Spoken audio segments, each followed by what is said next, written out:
Howdy guys, in today's video we're going to be looking at how to double your output for a printer if one of the heads are damaged. But before that, let's have a quick intro first.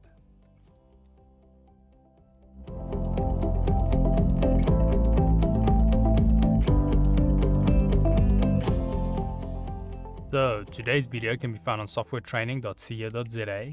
We make short and easy to watch problem solving videos, and we also have daily updates.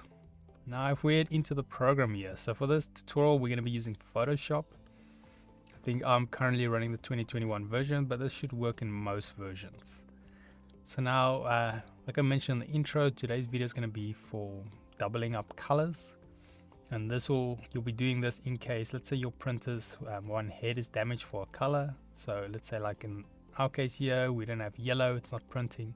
So our result will look something like this. Now it could be for the cyan or magenta, and sometimes the K as well, or the black.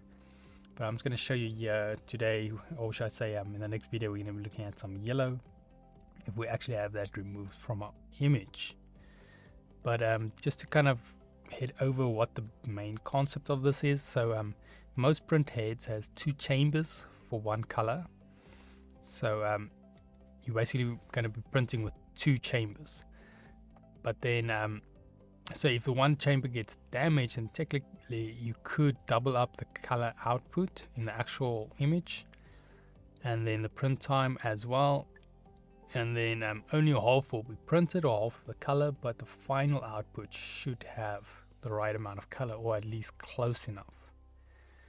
So that's what we're going to be covering. So in other words, you might print like this, or it might be half of the yellow, and what we'll do is we'll double up the yellow, and then the final output, the yellow should be closer to the original because one of the heads are damaged.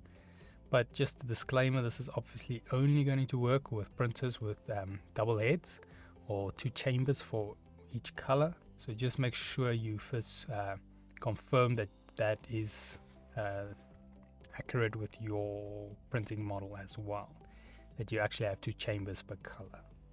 But yeah, before we run into the actual steps, if we head here to softwaretraining.co.za, you guys will notice we've got a variety of different softwares we do cover, and you can also isolate your search on the top right. If you do not, however, find the training videos you're looking for, just simply go here, request a training video, fill in the mini form, and then we'll do our best to try and make that for you. But otherwise, thanks guys for watching, and cheers.